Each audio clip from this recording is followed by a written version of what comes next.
آپ تو جانتے ہیں کہ یہاں لائف کتنی ٹف ہے، انجان ملک، اوپر سے 100 طرح کے مسائل، ہمیں روزانہ جینے کے لیے 100 جتن کرنے پڑتے ہیں۔ کائنات نے بات شروع کی تو شہیر کی الجھن مزید بڑھنے لگی۔ اسے کسی انہونی کے ہو جانے کا شدت سے احساس ہو رہا تھا۔ آپ کھل کر کہیں، کیا کہنا چاہتی ہیں؟ مبشر صاحب نے شہیر کی بے چینی بھانپتے ہوئے کائنات کو کھل کر بات کرنے کا اشارہ دیا۔ آپ تو جانتے ہیں وہ اپنی مرضی کی مالک رہی ہے ہمیشہ سے، ضدی بھی ایک نمبر کی ہے۔ ہم نے تو کوئی کسر نہیں چھوڑی تھی اس کا خیال رکھنے میں، لیکن وہ سیلانی لڑکی ہے، کب کس چیز سے اس کا دل بھر جائے کوئی نہیں جانتا۔ اس کا دل بھی یہاں رہتے ہوئے بھر گیا تھا تو وہ یہاں سے کچھ دور ایک ڈینش فیملی کے ساتھ رہنا شروع ہو گئی۔ کائنات نے ان کے سروں پر بم پھوڑا اور دونوں ایک دوسرے کی طرف حیران نظروں سے دیکھنے لگے۔ کیا مطلب کسی ڈینش فیملی کے ساتھ؟ آپ کا مطلب ہے اب وہ آپ کے ساتھ نہیں رہتی؟ شہیر نے بے چین لہجے میں پوچھا۔ اس کے اندیشے سچ ثابت ہو رہے تھے۔ اس کی جان پہچان ہوئی تھی یہاں ایک میاں بیوی سے، پھر وہ ان کے ساتھ ہی رہنا شروع ہو گئی۔ یہ بھی نہیں سوچا اس نے کہ ہمارے جاننے والے کیا کہیں گے اس کے اس اقدام پر۔ کائنات نے افسردہ چہرہ بنایا تو شہیر ایک دم سے کھڑا ہو گیا۔ آپ مہربانی کر کے ہمیں وہ ایڈریس بتا دیں، ہمیں ابھی وہاں جانا ہے۔ اس نے بے تاب لہجے میں کائنات سے ایڈریس مانگا۔ آپ اتنی دور سے آئے ہیں، کھانا تو کھا کر جائیں۔ کائنات نے انہیں روکنا چاہا تو وہ اس کی بات کاٹ کر بولا، پلیز آپ ہماری مدد کریں، ہمارے پاس اتنا ٹائم نہیں ہے، اگر اور انتظار کیا تو شاید بہت دیر ہو جائے۔ شہیر نے پریشان لہجے میں کہا تو کائنات نے اسے تسلی دی، کوئی ایسی بات نہیں بھائی، میں ابھی سمیر کو کہتی ہوں، وہ آپ کو ان لوگوں کے دروازے تک چھوڑ آئیں گے۔ کائنات نے اٹھتے ہوئے کہا تو وہ خاموش کھڑے رہے۔ جیسے ہی وہ کمرے میں غائب ہوئی، شہیر فوراً سے بولا، مجھے تو کسی گہری سازش کی بو آ رہی ہے مبشر صاحب، ہو نہ ہو کوئی بات ہے جو یہ دونوں میاں بیوی ہم سے چھپا رہے ہیں۔ شہیر کے مشکوک انداز پر وہ لب بھینچ کر رہ گئے۔ سب پتہ لگ جانا ہے میاں، تم بس دیکھتے جاؤ، انہوں نے کمرے کی طرف دیکھتے ہوئے کہا اور اسے خاموش رہنے کا اشارہ کیا۔ تھوڑی دیر بعد ہی سمیر باہر نکل آیا اور ان کی طرف مسکرا کر دیکھتا ہوا بولا، میری تو خواہش تھی کہ آپ لوگ کھانا کھا کر جاتے، لیکن کائنات بتا رہی تھی کہ آپ لوگ خاصی جلدی میں ہیں، تو چلیں میں آپ لوگوں کو وہاں تک چھوڑ آتا ہوں۔ وہ کھسیانی سی ہنسی ہنستا ہوا باہر نکلا تو وہ دونوں بھی اس کے پیچھے باہر نکل آئے۔ تھوڑا ہی فاصلہ تھا جو خاموشی سے طے ہوا اور وہ انہیں مسٹر اولیور کے دروازے پر چھوڑ کر واپس جانے کے لیے پلٹا۔ میری ان لوگوں سے کوئی خاص نہیں بنتی، اس لیے میں اندر نہیں آؤں گا، تو یہاں سے ہی واپس جا رہا ہوں۔ اپنی بات کر کے وہ رکا نہیں اور تیزی سے زینے پھلانگتا ہوا نیچے اتر گیا۔ شہیر نے ہمت کر کے دروازے پر دستک دی۔ تھوڑی دیر میں ہی دروازہ کھلا اور ایک خاتون کا چہرہ دکھائی دیا جو انہیں سوالیہ نظروں سے دیکھ رہی تھی۔ ہیلو، میرا نام شہیر ہے اور یہ مسٹر مبشر ہیں، ہم نایاب سے ملنے آئے ہیں۔ شہیر نے اپنا اور مبشر صاحب کا انگریزی میں تعارف کرواتے ہوئے ان خاتون کو غور سے دیکھا جو اس کا نام سن کر ہی گنگ ہو گئی تھی۔ او تو تم ہو شہیر، آؤ آؤ، باہر کیوں کھڑے ہو؟ انہوں نے اسے بازو سے تھاما اور اندر لے آئیں۔ پیچھے مبشر صاحب بھی خاموشی سے اندر داخل ہو گئے۔ مسٹر اولیور دیکھیں کون آیا ہے، انہوں نے کمرے کی طرف منہ کر کے آواز لگائی تو اندر سے ایک ادھیڑ عمر مگر مضبوط جسامت کا آدمی سلیپنگ گاؤن میں برآمد ہوا۔ یہ شہیر ہے، ہماری بیٹی کا شہیر، انہوں نے مسٹر اولیور کو بتایا تو انہوں نے آگے بڑھ کر اسے گلے لگا لیا اور پھر ان دونوں کو صوفے پر بیٹھنے کا اشارہ کیا۔ کلارا خاتون کچن کی طرف بڑھ گئیں جبکہ وہ شہیر کو کھوجنے والی نظروں سے دیکھتے رہے۔ بہت برے حال میں ملی تھی مجھے وہ بچی، میں آج تک اس کا وہ چہرہ نہیں بھول سکا۔ انہوں نے بات شروع کی تو شہیر انہیں دیکھے گیا۔ بہت بھوکی تھی اور اس کے پاس صرف ہاٹ ڈاگ کھانے کے پیسے تھے۔ میں نے اسے ہاٹ چاکلیٹ اپنی طرف سے دی تھی کیونکہ اس دن سردی بہت تھی۔ پھر اسی دن میں نے اسے گھر تک لفٹ بھی دی تھی اور اس طرح ہمارا ریلیشن بنا۔ وہ ہمارے گھر آتی تو اسے سکون ملتا، ورنہ وہ بے چین سی پورے کوپن ہیگن میں پھرتی رہتی تھی۔ انہوں نے شہیر کو بتانا شروع کیا جو کہ پہلے ہی بہت دھیان سے ان کی ایک ایک بات سن رہا تھا۔ یہاں اس کا کوئی نہیں تھا اور جو تھے بھی انہوں نے بھی اسے اپنے مقصد کے لیے استعمال کرنا چاہا۔ میں اس کی بہن اور بہنوئی کی بات کر رہا ہوں۔ انہوں نے حقیقت پر سے پردے اٹھانے شروع کر دیے تو شہیر کو کائنات اور سمیر کا برتاؤ یاد آیا۔ کائنات نے تو پہلے سے ہی ایک کہانی اس کو سنا دی تھی کہ وہ اس پر یقین کر کے کسی اور کی بات نہ مانے۔ وہ بہت پریشانی میں ہمارے گھر آئی تھی، پھر تمہاری آنٹی نے ہی مجھے کہا کہ میں اس کے گھر جا کر اس کا سامان یہاں لے آؤں، لیکن اس کا بہنوئی وہ بہت کمینی چیز ہے، پہلے بھی انہوں نے اس بیچاری کو بہت لوٹا تھا جب وہ پاکستان میں تھی۔ بہانے بہانے سے اسے پیسے اینٹھتے رہے اور وہ بھیجتی رہی۔ اب کہ انہوں نے اس کا رشتہ بغیر اس کی مرضی جانے کسی فیملی میں طے کر دیا تھا، کیونکہ وہ اس کی بہنوئی کو کاروبار سیٹ کر کے دے رہے تھے۔ میں جب اسے ساتھ لے کر اس کا سامان لینے گیا تو اس سمیر نے مجھے بہت اکڑ دکھائی، لیکن میں نے پولیس کی دھمکی لگا کر وہاں سے نایاب کا سامان اٹھوایا اور اپنے گھر لے آیا۔ انہوں نے سارا واقعہ ان دونوں کے گوش گزار کر دیا۔ لیکن شہیر کی بے چینی ختم ہونے کا نام نہیں لے رہی تھی۔ اب تو اس کی حالت پہلے سے کافی بہتر ہو گئی تھی، ورنہ پہلے تم اسے دیکھتے تو تمہیں لگتا کہ جیسے کوئی زندہ لاش چل رہی ہو۔ انہوں نے جھرجھری لیتے ہوئے دونوں کو دیکھا تو شہیر، جس کے دماغ میں تھی اٹکا ہوا تھا، ایک دم سے بول اٹھا۔ تھی سے کیا مراد ہے آپ کی مسٹر اولیور؟ ابھی کیا وہ آپ لوگوں کے ساتھ نہیں ہے؟ اس کے لہجے میں ڈھیروں اندیشے بول رہے تھے۔ دھیرج مائسن، دھیرج، وہ کہیں نہیں گئی، بس ایک ضروری کام سے آؤٹ آف سٹی گئی ہوئی ہے، 1-2 دن میں آ جائے گی۔ انہوں نے سکون سے جواب دیا تو وہ اپنی جگہ سے اچھل پڑا۔ یعنی ہمیں یہاں پہنچنے میں بھی دیر ہو گئی؟ اس کے منہ سے بڑی مشکل سے الفاظ برآمد ہوئے۔ یس مائسن، اگر تم 2 دن پہلے آ جاتے تو شاید اس سے ملاقات ہو جاتی۔ جواب کچن سے برآمد ہوتی کلارا خاتون نے دیا۔ ہاتھوں میں ٹرے اٹھائے وہ ان کے سامنے آئی اور انہیں کافی پیش کی اور پھر ان کے سامنے مسٹر اولیور کے ساتھ بیٹھتے ہوئے گویا ہوئیں۔ تمہارے انکل نے تو اسے صاف کہہ دیا تھا کہ کہیں جانے کی ضرورت نہیں، ان کی یہاں ٹک شاپ ہے، اسی پر ان کا ہاتھ بٹائے، لیکن وہ ضدی کہاں سنتی ہے جب ایک بار کوئی بات اس کے دماغ میں آ جائے تو۔ ہمارے منع کرنے پر کارل کو اپنے ساتھ لے آئی اور ہمیں اپنا فیصلہ سنا کر کارل کے ساتھ ہی 2 دن پہلے نکلی ہے یہاں سے۔ انہوں نے عام سے لہجے میں بتایا تو شہیر کارل کا نام سن کر الجھن میں مبتلا ہو گیا۔ کون کارل آنٹی؟ اس نے آہستہ سے پوچھا۔ دل اس کا بری طرح دھڑک رہا تھا۔ وہ کارل اس کا فرینڈ ہے، بہت اچھا بچہ ہے، دیکھنے میں بھی بالکل تمہاری طرح لگتا ہے۔ میری بچی تو زندگی سے منہ موڑ چکی تھی، اگر کارل نہ ہوتا تو شاید وہ جینا چھوڑ چکی ہوتی۔ انہوں نے شہیر کو غور سے دیکھ کر بتایا، لیکن اسے لگا جیسے وہ اس پر طنز کر رہی ہیں۔ اس نے مبشر صاحب کو دیکھا لیکن ان کا چہرہ سپاٹ تھا۔ کہاں گئے ہیں وہ لوگ؟ اس نے ذہن میں امڑ آنے والی سوچوں پر قابو پاتے ہوئے پوچھا۔ ارہس یہاں سے 3 گھنٹے کی مسافت پر ہے، وہاں کوئی جاب پوسٹ تھی، ہم نے بہت منع کیا لیکن وہ ضد کر کے نکلی ہے، وعدہ کر کے گئی ہے کہ 2 دن میں آ جائے گی، اب دیکھو کب آتی ہے۔ انہوں نے ایک سرد آہ بھرتے ہوئے اداسی سے کہا تو وہ نظریں جھکا گیا۔ ہر بار وہ 1 قدم کی دوری سے نایاب کو کھو دیتا تھا، اس بار بھی نایاب 1 قدم آگے نکل گئی تھی۔ وہ افسوس سے اپنے دونوں ہاتھوں کو ملنے لگا۔ تم کہیں مت جانا، جتنا اس کی تلاش میں جاؤ گے اتنا ہی اسے کھو دو گے، بہتر ہے کہ تم یہاں اس کا انتظار کرو، وہ وعدہ کر کے گئی ہے کہ ہر حال میں واپس یہاں آئے گی۔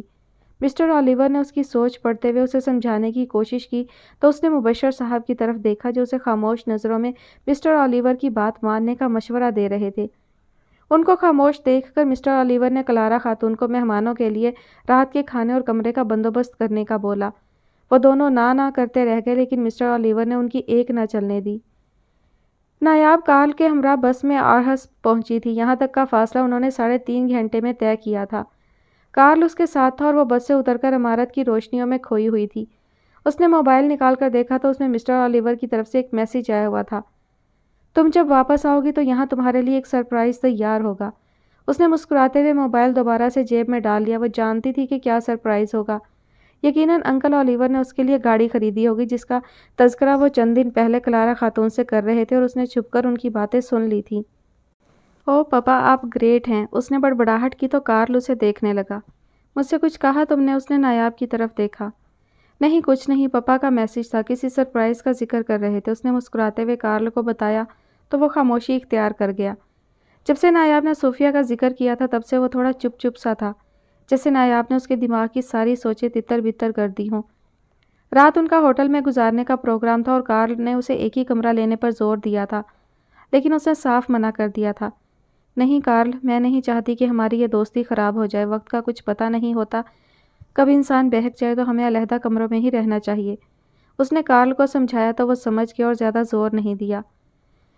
ہوٹل کے 1st فلور پر انہوں نے 2 کمرے ساتھ ساتھ لیے اور اس وقت وہ اپنے کمرے کی کھڑکی میں کھڑی باہر کا نظارہ کر رہی تھی۔ رات کا سماں تھا لیکن لوگوں کی چہل پہل عروج پر تھی کیونکہ اس ہوٹل سے اوپن ایئر میوزیم چند منٹوں کی پیدل مسافت پر تھا۔ لوگ بے فکری سے آ جا رہے تھے۔ وہ اپنی ہی سوچوں میں کھوئی ہوئی تھی کہ کمرے کا دروازہ بجا۔ اس نے کھولا تو کارل کھڑا نظر آیا۔ اس نے اسے اندر آنے کا راستہ دیا تو وہ بھی کھڑکی تک آ گیا۔ تم نے صوفیہ کا ذکر کیوں کیا تھا روپانزل؟ کارل نے نظریں باہر لوگوں پر جمائے ہوئے اس سے پوچھا۔ میں نے صرف تمہیں بتایا تھا کیونکہ میں نے دیکھ لیا تھا کہ صوفیہ کے ذکر پر تمہارے چہرے پر بہت سے رنگ بکھر گئے تھے۔ اس نے بھی اپنی نظریں باہر لوگوں پر جماتے ہوئے جواب دیا تو کارل نے ایک دم اس کی طرف دیکھا۔ تم اب یہ سب باتیں کیوں کر رہی ہو یار؟ اس نے سخت چڑے ہوئے لہجے میں پوچھا تو وہ مسکرا اٹھی۔ میں نہیں، تم کارل، تم نے دوبارہ بات چھیڑی ہے۔ میں جانتی ہوں تم اندر سے بہت ڈسٹرب ہو کیونکہ پہلی محبت بہرحال پہلی ہی ہوتی ہے۔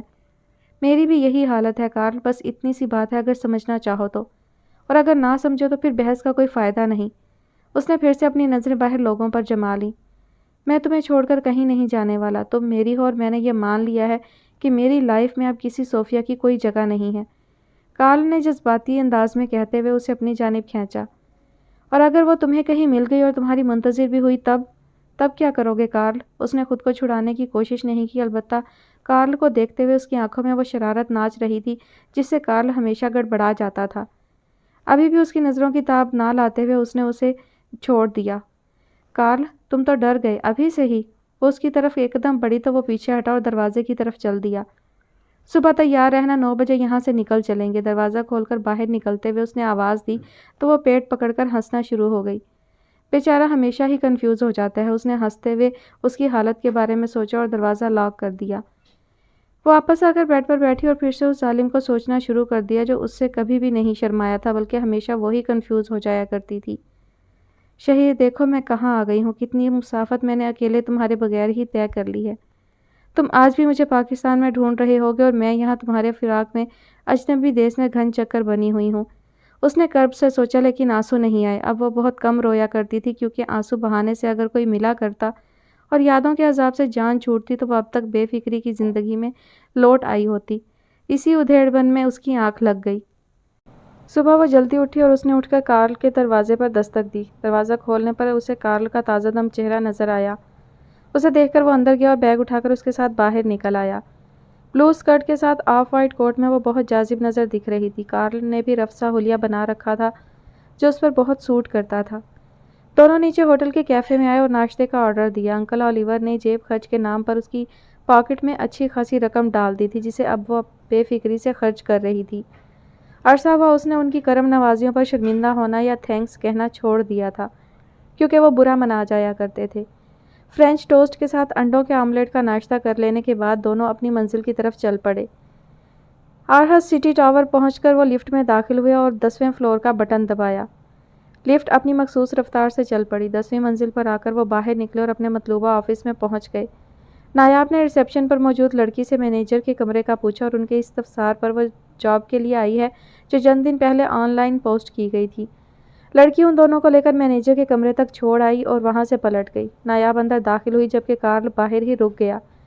مینیجر مارٹن سے مل کر اور ساری بات کر کے پتہ لگا کہ اس پوسٹ پر تو انہوں نے اگلے ہی دن بندہ اپائنٹ کر لیا تھا اور اب ایسی کوئی اور پوسٹ نہیں ہے۔ وہ پریشانی کے عالم میں اپنی انگلی میں موجود چھلے کو گھمانا شروع ہو گئی۔ تھوڑی دیر بعد وہ کارل کے ساتھ کھڑی اپنا دکھڑا سنا رہی تھی کہ اب انہیں واپس جانا ہوگا۔ اتنی دور آنے کا کوئی فائدہ نہیں ہوا تھا، اس کا موڈ سخت آف تھا۔ وہ دروازے سے باہر نکلنے ہی لگی تھی کہ پیچھے سے اسے مارٹن کی آواز آئی۔ ایکسکیوز می مادام، پلیز میرے ساتھ آئیں۔ مارٹن نے اسے اشارہ کیا تو وہ کارل کی طرف دیکھتے ہوئے فوراً سے دوبارہ کمرے میں چلی گئی۔ وہ اپنے کمرے میں بیٹھی جانے کن سوچوں میں تھی کہ اس کا فون بجا۔ اسکرین پر آتا نام دیکھ کر اس کا دل بے طرح سے دھڑکنے لگا۔ اس نے کال اٹینڈ کر کے فون کان سے لگایا۔ تم نے شہیر کو بتایا کہ نایاب ادھر ہے؟ اسے کائنات کا تڑا ہوا لہجہ سنائی دیا۔ کیا؟ میں کیسے؟ دماغ تو ٹھیک ہے آپ کا آپی؟ تو وہ یہاں تک کیسے پہنچ گیا؟ ضرور تم نے یا کسی اور نے اسے اطلاع دی ہے کہ نایاب ادھر ہے، تبھی وہ آیا نا؟ اب کی بار کائنات بھی کنفیوز تھی۔ پھر کیا وہ نایاب سے ملا؟ اس نے دھڑکتے دل سے پوچھا تو کائنات چڑ سی گئی۔ وہ یہاں ہوتی تو ملتی نا، بڑی مشکل سے ہم نے اپنی عزت پر پردہ ڈالا اور جن لوگوں کے ساتھ وہ رہ رہی ہے ان کی طرف بھیجا ہے ابھی ان لوگوں کو۔ کائنات نے اپنے آپ کو بچاتے ہوئے کچھ جھوٹ اور کچھ سچ ملا کر سارا قصہ سیماب کو سنا دیا۔ کمال ہے، اپیا نے ہم لوگوں کو بتایا بھی نہیں اور خود سے ہی فیصلہ کر کے کہیں اور چلی گئیں۔ سیماب کے لہجے میں دکھ بول رہا تھا۔ وہ تو نایاب کی رازدار تھی، کم از کم اسے تو بتا ہی دینا چاہیے تھا، لیکن اس نے اسے بتانا بھی گوارا نہ کیا۔ خیر جو بھی ہے، اللہ کرے دوبارہ ان لوگوں کا سامنا نہ ہو، ورنہ میں کب تک جھوٹ بول کر اس کی حرکتوں پر پردہ ڈالتی رہوں گی۔ کائنات نے دکھ سے بولتے ہوئے کال کاٹ دی اور وہ حیران سی اپنی اپیا کے بارے میں سوچنے لگی کہ کہاں اس سے غلطی ہوئی۔